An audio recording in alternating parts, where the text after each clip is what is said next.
บ้านเรือนเมืองรังหูเธอร่ำเรียนภาคเรียนได้เป็นครูช่างโหดหูเศร้าหมองเสียจริงเราเธอไปเรียนฉันไปนามาหน้าเศร้าทางเดินเรานับวันห่างตามศักดิ์ศรีอนาคตของน้องต้องผู้ดีส่วนตัวพี่มองคนทำนาเหลือใจลาเห็นน้องจบผู้มาน้ำตามีไรดาวยิ้มเป็นเขาแต่จีเราเล่นรวมกันโตไอ้นั้นเรียนอยู่ป.สามส่วนว่าผู้คนงามอยู่ป.สองเด้นองสองเขาเอาน้ำกันคักแน่บ่ลืมกันคักแน่คำมันลันกว่ามีน้ำท่วมน้องยังที่หลังฉันบัดได้บ่ายปริญญาสร้างลืมน้ำอ่อนบอกแม่พิมพ์คนน้ำตาพี่ไหลอาบลงไปนะไม่อยากโทษบุญวาสนาเรามันที่ตาสวยน้องยามพอขอบอกให้เต็มตาหน่อยถึงแม้บุญน้อยก็จะคอยเลี้ยงแลให้เวลาต้องไปบ้านกันเธอไปมาบอกคงน้ำตามเธอโอ้เขาเอ้ยอย่าไปหวังเขาเลยเอามันเฉยไล่ทางเขาอีกาตำต้อยบอกคอยได้คู่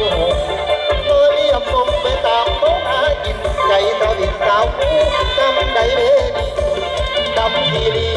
เจ้านะที่พี่ไอคิดเห็นแต่ยี่มีน้องอยู่นะ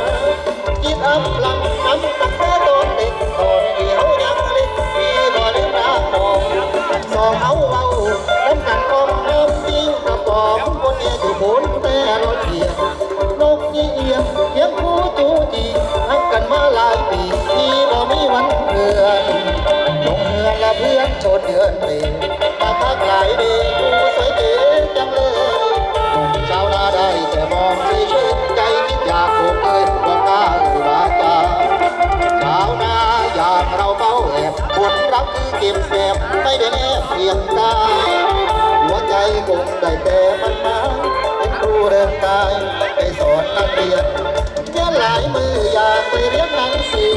น้ำนอนที่เก่าแนวหักตัวตาเบาเขานั้นตำสกุล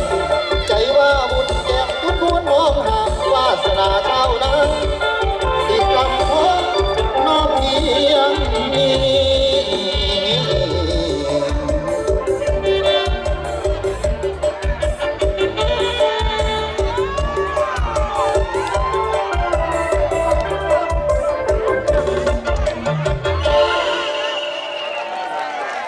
ขอบคุณครับโอ้ยอดซ้อนพี่น้องมวนเนาะ